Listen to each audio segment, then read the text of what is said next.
ఓం సమర్థ సద్గురు సాయినాథ్ మహారాజ్కి జై. ఓం సాయిరామ్. మన బాబా కుటుంబ సభ్యులందరికీ నమస్తే అండి. హాయ్ ఫ్రెండ్స్, మీ అందరిపైన షిరిడి సాయినాథుని ఆశీస్సులు ఉండాలని, మీరు ఎల్లప్పుడూ క్షేమంగా సంతోషంగా ఆరోగ్యంగా ఉండాలని, మీరు అనుకున్న పనులన్నీ నెరవేరాలని మనస్ఫూర్తిగా బాబాగారిని కోరుకుంటున్నానండి. ఇంక ఈరోజు వీడియోలో మన బాబాగారి సందేశం అండి. మన బాబాగారు ఏమంటున్నారంటే, తల్లి, నీ బాబా తండ్రి నీకు సత్య ప్రమాణం చేస్తున్నాడమ్మా. నువ్వు ఏ కోరికైతే కోరుకుంటున్నావో ఆ కోరిక తప్పకుండా నెరవేరుతుంది తల్లి. వీటిలో ఒక నెంబరు తాకమ్మా అని అయితే మన బాబాగారు మనందరి కోసం ఒక మంచి సందేశం తీసుకువచ్చారండి. మరి మన బాబాగారు ఏం చెప్పబోతున్నారో ఆయన మాటల్లోనే తెలుసుకుందాం ఫ్రెండ్స్. చిన్న రిక్వెస్ట్ అండి, మన వీడియోస్కి అయితే ఒక చిన్న లైక్ ఇవ్వండి. ఇంక వీడియోలోకి వెళ్ళిపోదామండి. ముందుగా అయితే ఫస్ట్ నెంబర్ అండి. ఫస్ట్ నెంబర్ తాకిన నా బిడ్డ ఎవరైతే ఉన్నారో, నీకు తీయటి వార్త చెబుదామని వచ్చానమ్మా. అతి త్వరలోనే నువ్వు ఎదురు చూస్తున్న కోరిక నెరవేరబోతుంది తల్లి. కోరిక తీరిన వెంటనే నా దర్శనానికి ద్వారకామయిలోకి అడుగు పెడతావు. నువ్వు కోరుకున్న వెంటనే కోరిక తీరలేదు అని నువ్వు కంగారు పడిపోతే ఎలా అమ్మా? కోసం నువ్వు ఇంకొంచెం ప్రయత్నం చేయాలి కదమ్మా. నీకు ఎంతో నిజాయితీ పట్టుదల ఉంది. అలాంటి సమస్య అయినా సరే అతి త్వరలోనే నీకు పరిష్కారాన్ని చూపిస్తానమ్మా. మాత్రమో కూడా అధైర్యపడవద్దమ్మా. సమయానికి అన్నీ కూడా చక్కబెడతాను తల్లి. ఇంకా ఎందుకమ్మా దిగులుతో ఉన్నావు? నువ్వు కోరుకున్నట్లు అన్నీ జరుగుతాయి. దిగులు భయము వదిలేసి కుటుంబ బాధ్యతలు జాగ్రత్తగా ఊహించు తల్లి. నీ మనసులోని బాధ ఎక్కువైనప్పుడు ఎంతగానో తల్లడిల్లిపోతున్నావు. సదా నన్ను గుర్తించుకో తల్లి. నీ బాబా తండ్రి ఉండగా భయము దిగులు ఎందుకమ్మా? సదా నన్ను ధ్యానిస్తూ ఉండు. కష్టకాలంలో నాపై ఎంత నమ్మకం ఉన్నది అనేదే ప్రధానం. ఎలాంటి భయం అసలు పెట్టుకోవద్దమ్మా. నువ్వు ఏదైతే కోల్పోతావు అని భయపడుతున్నావో దాని గురించి అస్సలు భయపడవద్దు. సమస్య ఎలాంటిదైనా సరే దాన్ని తొలగించడానికి నేను ఉన్నానమ్మా. త్వరలోనే మంచి తీయటి వార్త వినబోతున్నావు. తర్వాత నీ కుటుంబంతో కలిసి ఎంతో సంతోషంగా ఉంటావు. నీ బ్రతుకులో ఉన్న చీకట్లు తొలగిపోయి వెలుగురేఖలు రాబోతున్నాయి తల్లి. ఇక నుంచి నీ జీవితం ఎంతో సంతోషంగా ఉంటుంది. నువ్వు అనుకున్నటువంటి పని నెరవేరే సమయం ఆసన్నమైందమ్మా. అంతా కూడా ఏది జరిగినా సరే అది నీ మంచి కోసమే అని అనుకో. మంచి మనసుతోటి నువ్వు ఏది కోరుకుంటున్నావో అదే నీ వద్దకు వస్తుంది తల్లి. ఎవరో ఏదో అంటున్నారని నువ్వు అస్సలు బాధపడవద్దు. ఎవరైనా సరే నీకంటే మంచి స్థాయి ఎవరికీ లేదమ్మా. వారు ఎన్నైనా అంటారు, ఆ అనేవారు నీకు ఏ సాయమూ చేయరు కదా. అంతా కూడా నీ స్వయం కృతమే. అంతా నీ కష్టార్జితమే తల్లి. కష్టకాలంలో ఎవరూ నీకు సహాయం చేయలేదు అని నువ్వు బాధపడవద్దు. నీ సాయి రూపాన్ని మనసు నిండా నింపుకో తల్లి. నీ పని నువ్వు చూసుకుంటూ వెళ్ళు. అంతేకాని కన్నీళ్లు పెట్టుకుని సమయాన్ని వృధా చేయవద్దు తల్లి. తప్పకుండా ఒక మంచి స్థాయికి వెళతావు. నేను ఎప్పుడూ కూడా నీకు తోడుగా ఉంటాను అని నీకు ప్రమాణం చేస్తున్నానమ్మా. నువ్వు నా బిడ్డవమ్మా. నా తోడు నీకు ఎప్పుడూ ఉంటుంది. అది గుర్తించుకో తల్లి. జీవితం ఎలా అయితే ఊహించుకున్నావో అలాగే ఉంటుంది తల్లి. నీ జీవితంలో మంచి శుభగడియలు ఆరంభమవుతున్నాయమ్మా. ఏ శుభవార్త అయితే నువ్వు వినాలి అని అనుకుంటున్నావో ఆ శుభవార్తే నిన్ను చేరబోతుంది తల్లి. వీలు కుదిరినప్పుడల్లా నా ఆలయానికి వచ్చి నా దర్శనం చేసుకో తల్లి. నువ్వు నన్ను మరిచిపోయినా నేను మాత్రం నిన్ను మర్చిపోను తల్లి. నువ్వు మోస్తున్న భారాలన్నీ ఎటువంటి ఆలోచన లేకుండా వాటిని నాకు అప్పచెప్పు. వాటిని నేను స్వీకరించి నీకు సంతోషకరమైన జీవితాన్ని అందిస్తాను తల్లి. కష్టంలో ఉన్నప్పుడు ఎటు చూసినా సరే నీ బాబా తండ్రి నీ చెంతే ఉంటాడు అన్న సంగతి అస్సలు మర్చిపోవద్దు. ఆలయానికి ఎందుకు రమ్మంటున్నానో తెలుసా తల్లి? ఎందుకంటే నువ్వు నాకు ఎంతో ప్రీతికరమైన బిడ్డవి తల్లి. సన్నిధానంలో అడుగుపెట్టిన నీకు కష్టాలన్నీ తొలగిపోతాయమ్మా. నాపైన నీకు అచంచలమైన ప్రేమ భక్తి ఉంటే చాలు. నా నుంచి నీకు ఒక మంచి శుభవార్త వస్తుంది. నువ్వు ఎంతో సంతోషంగా స్వీకరించే రోజు అతి దగ్గరలోనే ఉందమ్మా. జీవితంలో కొద్ది రోజులైనా సంతోషంగా ఉందాము అని అనుకుంటే ఏదో ఒక కష్టం వస్తుంది కదా తల్లి. కూడా కేవలం దైవలీల. ఇష్టదైవాన్ని ఎప్పుడూ కూడా మర్చిపోవద్దు. దాన్ని సేవిస్తూ ఉండు. నువ్వు ఏదైతే తలుచుకుంటూ ఉంటున్నావో ఆ పని తప్పకుండా నెరవేరుతుందమ్మా. జరిగింది, జరుగుతుంది అంతా కూడా నీ సాయి తండ్రి అనుగ్రహమే. కాబట్టి నేను చెప్పినటువంటి ప్రతి మాటని నువ్వు జాగ్రత్తగా గుర్తుంచుకో తల్లి.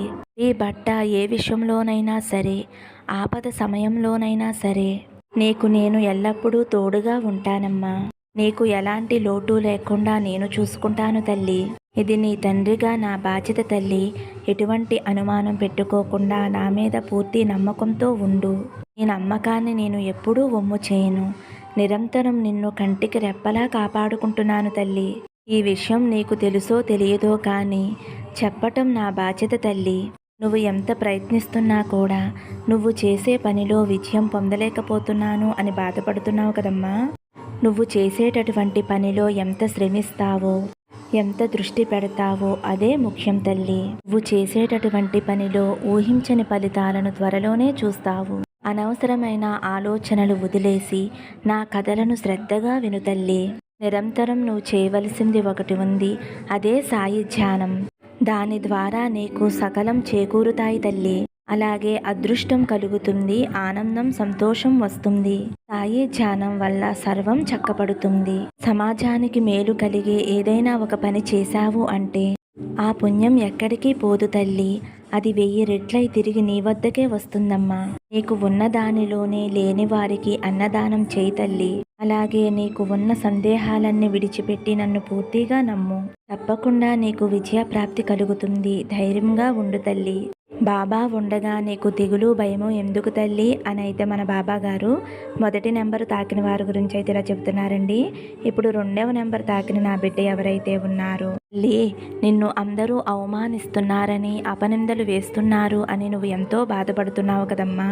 నువ్వు ఎంత నిజాయితీగా ఉన్నావో నాకు తెలుసు, ఎంత అనుకూలంగా ఉన్నావో నాకు తెలుసు. ఎవరినీ బాధ పెట్టకుండా, ఎవరినీ ఇబ్బంది పెట్టకుండా నీ జీవితం నువ్వు జీవిస్తున్నావు. కానీ నీ చుట్టూ ఉన్నవాళ్ళు నిన్ను చుట్టుముట్టి నీ జీవితం గురించి ముఖ్యంగా వేడుక చూస్తున్నారమ్మా. చూడటమే కాకుండా నిన్ను హేళన చేస్తున్నారు.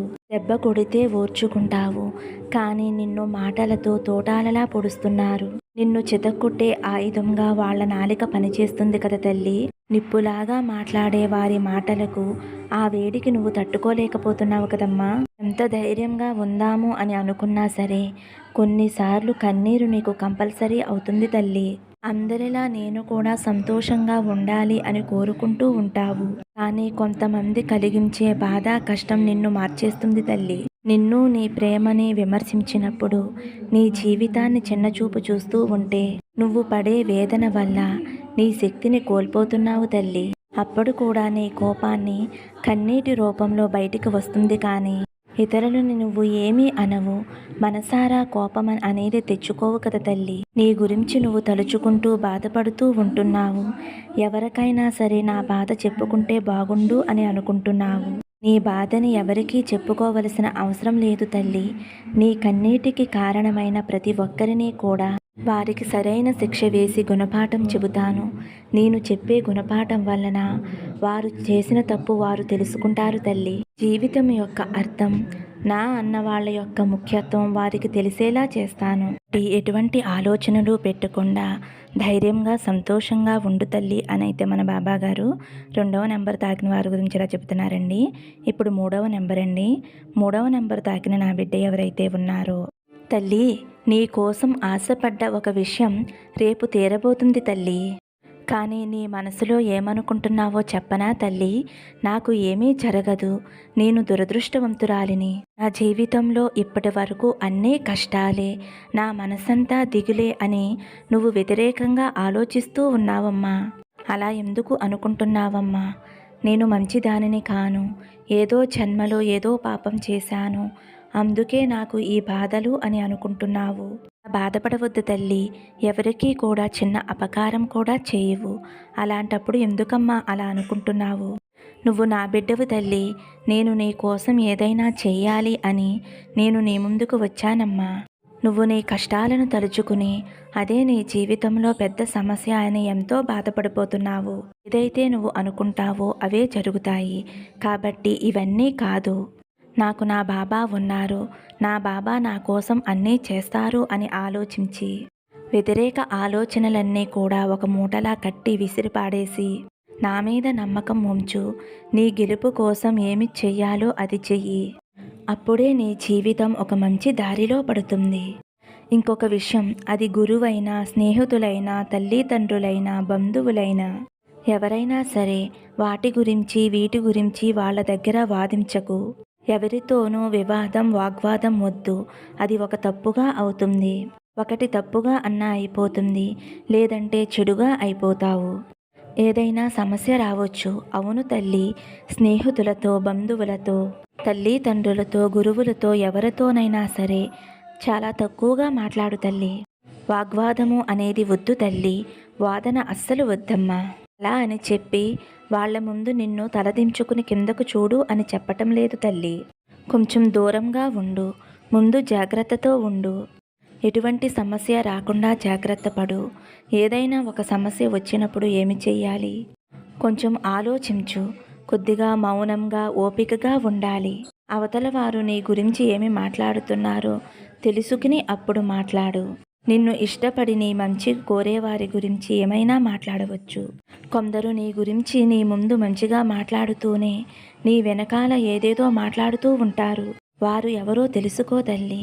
నీ గురించి వారు మనసులో చెడుగా అనుకుంటూ ఉంటారు. అంటే వారు నీకు వద్దమ్మా. అసలు అలాంటి వారి గురించి నువ్వు ఆలోచించకు. వీలైనంత వరకు దూరంగా ఉండు.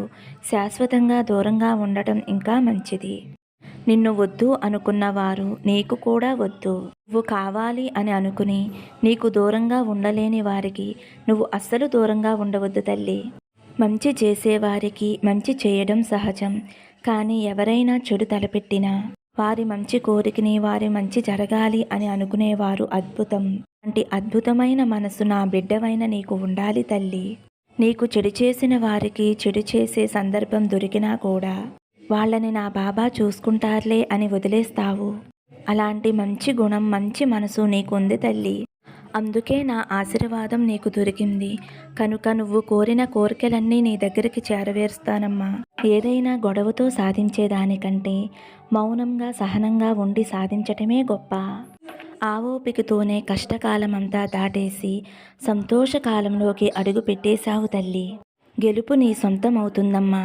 జరిగినదంతా తలుచుకుని అస్సలు బాధపడవద్దు. నీకు ఏమి మంచి జరగాలి అని కోరుకుంటున్నావో దాని గురించి మాత్రమే తలుచుకో. జరిగిపోయిన వాటి గురించి అస్సలు బాధపడవద్దు. మౌనంగా ఉన్న బానిసత్వం కంటే ఆపదతో కూడిన స్వతంత్రం మేలు కదా. ఆత్మాభిమానంతో నీ జీవితాన్ని నువ్వు జీవించు బిడ్డా. ఎవరి దగ్గర కూడా బానిసత్వంగా ఉండవద్దు. అదే నా ఆశ తల్లి. ఒక మనిషి ఎదగగలిగే శక్తి తన ఆలోచనలకే ఉంటాయి. అటువంటి గొప్ప ఆలోచనలు నీకు ఉండాలమ్మా. అనుకూలమై ఉండాలి, ధర్మంగా ఉండాలి, న్యాయంగా ఉండాలి. అలా ఉండేలా నువ్వు చూసుకోవాలి తల్లి. కాబట్టి నీ బాబా చెప్పే మాటలన్నీ కూడా గుర్తుంచుకో అమ్మా.